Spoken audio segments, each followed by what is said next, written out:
But when you're more in the present moment and you change your energy, look, when you start opening your heart, the research that's done on the heart, when you start feeling an elevated emotion, the heart starts beating coherently. When you're frustrated, when you're resentful, when you're impatient, your heart is beating very incoherently. It's like stepping on the gas pedal and stepping on the brake at the same time. The heart's going to run, fight, or hide, and here you are sitting there with a smile on your face, and your body is going through all these chemical reactions. The heart is beating incoherently. When you start practicing moving energy back into your heart, start opening your heart, and it starts beating more coherently, it produces a measurable magnetic field that's up to 3 meters wide. Now, you're emitting a signal. That energy is frequency. And that frequency carries information, which means now that frequency can carry the thought of your health. It can carry the thought of your wealth. It's consistent with it. Suffering is not going to carry the thought of your health. It's not the same frequency. It's a different frequency. It carries the thought of, I'm a victim, or my life's never going to change. That's the energy. So every thought has a frequency. So then, and they add up, they start creating form. So we've measured the energy in the room. We've actually done this. And we've taken 750 people, 1,000 people, and we've had them practice opening their hearts, elevating their energy. And then we have 40 people or 50 people sitting in the front of the room with their eyes closed wearing a heart rate monitor. And we say, okay, send the thought on that loving energy, on that elevated emotion, that their bodies be healed, that their lives be enriched, their dreams come true, that they have mystical moments. And just do it for 10 minutes. And all of those people sitting with their heart rate monitors, the majority of them, their hearts go into heart coherence at the exact same time, at the exact same day, in the exact same meditation. So they're receiving a frequency, and we are bound by an invisible field of energy. And what binds us, connects us, is love. That's what creates connection. Fear, prejudice, anger, hatred, violence, suffering, they create separation. That's when you draw from the field. You're drawing from your vital life force around your body, and you're turning it into chemistry. And the field around your body is shrinking. Now, you feel separate from everyone and everything, and when you feel more like matter and less like energy, you're going to try to force outcomes and try harder and fight for it more and manipulate and cheat or do whatever you compete, do whatever you have to do to get it, right? Because your matter trying to change matter. When you start elevating your emotional state and you start broadcasting new information into the field, think about this. When there's a vibrational match between your energy and some potential in the quantum field, you don't go anywhere to get it. It starts being drawn to you. You're the magnet to your destiny.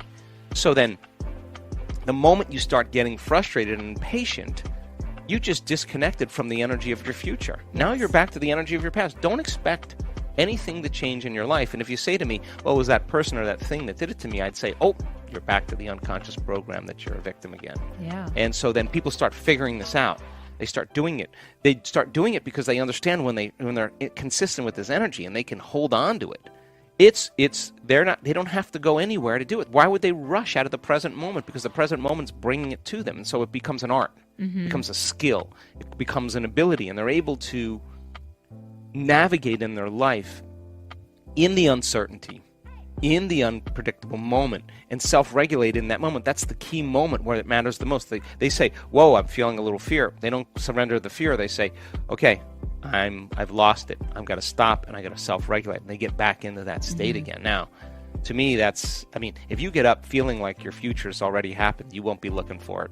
Yeah. You'll feel like you already have it. Why would you look for it, right? So basically, quantum mechanics says this, that your subjective mind has an effect on the objective world at the very, very tiny, tiny level of subatomic particles. So, Einstein and Planck were fooling around with subatomic particles. They were putting energy into electrons, disturbing electrons, and they were expecting those electrons to fall like an apple falling from the tree, just like the Newtonian predictable world, in a very smooth and consistent way. And when they did that, it didn't happen. The electrons were disappearing and reappearing, and it was more like a ball rolling down steps. And they all of a sudden realized that the tiny world of subatomic particles, atoms, don't behave like the very large world, like planets and suns and everything else, and apples falling from trees. So they started looking for the electrons, and as they start to look for them and measure them, they would appear. And so they realized that the observer, that the mind was so commingled at that level of subatomic particles that it was impossible to separate the two. And in fact, every quantum physics experiment, you have to have an observer present, because without the observer being present, it changes the outcome. So, I've drank martinis with quantum physicists till sunrise talking about this, and they always say, yeah, the observer effect, Joe, the subatomic world is the only thing that it affects. It doesn't happen for very large things, and I always say the same thing. Maybe we're just poor observers. Maybe we can get better at observation and focus. So the quantum field is an invisible field of energy or frequency, and all frequency carries information that's beyond this space and time. There's no bodies there, there's no people, there's no things, there's no places, there isn't even time. It's one infinite field. They call it the fertile void, the 0 point, where there's nothing physical. But that's where all possibilities exist. And you can't enter it as an identity. You can't enter it as your body. In fact, when we teach people how to connect to that field, we say to them, now it's time to become nobody, no one, no thing, no where, and no time. And that means if you're not your body, but you have no attention on your body, no attention on your identity or the people in your life that you identify with, no attention on the things you own, the objects that you're aware of, no attention on the place you're sitting, the place you work, the place you sleep, your home, and no attention on the familiar past or the predictable future. There's only one thing that you are in that moment. That is awareness, consciousness. And that's the eye of the needle. That is the door to the quantum field, and you can't enter as a somebody. You got to enter as a nobody. So teaching people how to get to this point, that's part of the formula. And that means they have to be able to be there without a face, without a name, without a diet, without their problems, without their disease. They have to be able to dissociate from everything known in their life. We teach people how to do that. So it's actually very simple. Most people narrow their focus on material things. Like our eyes naturally do it. Like we narrow our focus on objects. It's called a narrow focus or an object focus. Turns out when you're stressed or the fight or flight nervous system switched on, now you really narrow your focus because you're looking for the danger. You're anticipating the danger. So people get really stuck in a very narrow focus. In fact, when they're under stress, they obsess. They obsess about one thing. They're narrowing their focus, and they can't get beyond that one thought. Well, that's really adaptive if T-Rex is outside the cave, right? And you got to keep your attention and you got to stay aroused in order so you don't get eaten. Well, that becomes a habit. So that kind of what's called convergent focus is very unhealthy for the brain.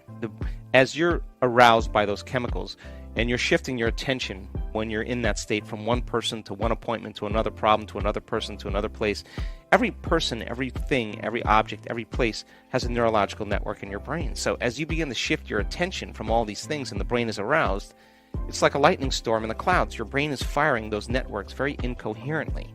And when the brain's incoherent, you're incoherent. So then do the exact opposite. Go from a narrow focus, a convergent focus, to a divergent focus. Open your awareness. Focus on nothing but space. And as you close your eyes and you sense space, you stop analyzing and you stop thinking.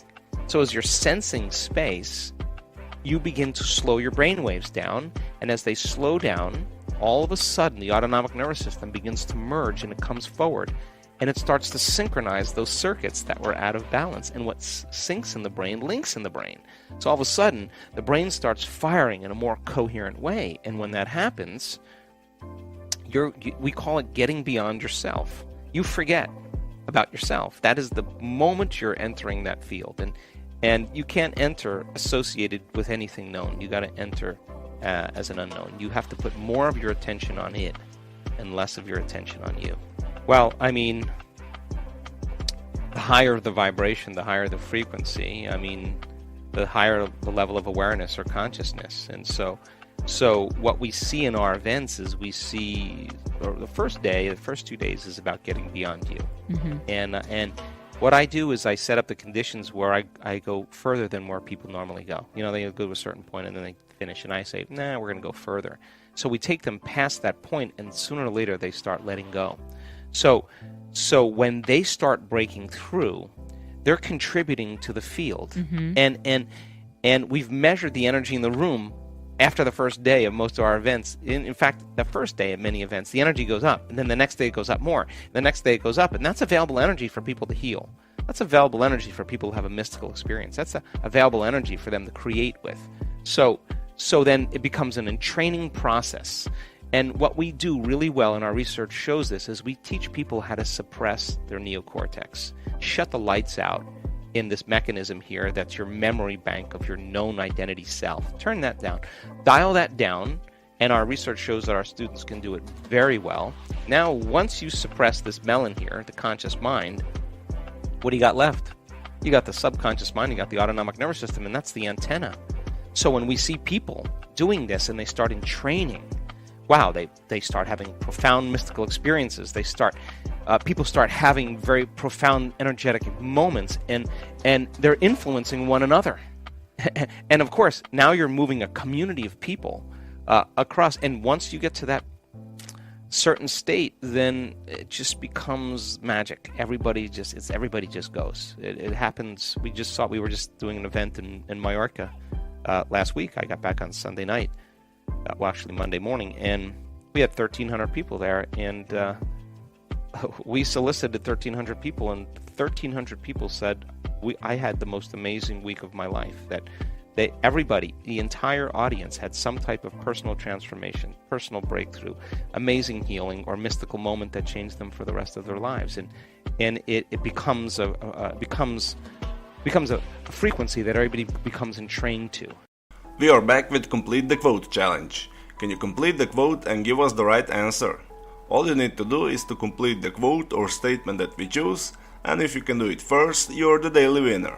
Your job is to write the correct answer in the comments below the video, or your guess if you're not sure. In the previous video we were looking for 2 words. The quote belongs to Dr. Joe Dispenza, and it goes like this: same thoughts always lead to the same choices. Same choices lead to the same behaviors, and the same behaviors lead to... And the correct answer is same experiences. So, same thoughts always lead to the same choices lead to the same behaviors, and the same behaviors lead to the same experiences. Today we are looking for 2 words, and the quote belongs to Joe Dispenza also. The quote goes like this: it's true that our brain is shaped and molded by our environment, but what science is beginning to realize is that our brain is shaped and molded by our ability to... Write your answers in the comments below the video, and if you like the video, give your thumbs up and share it with your friends. Be the first one and win this challenge. Do you like this way of ending the videos? Did you understand what Dr. Joe Dispenza said? Tell me everything in the comment section. If you don't want to miss my new videos and challenges, subscribe and hit the bell button, and you'll be notified when my new video is published.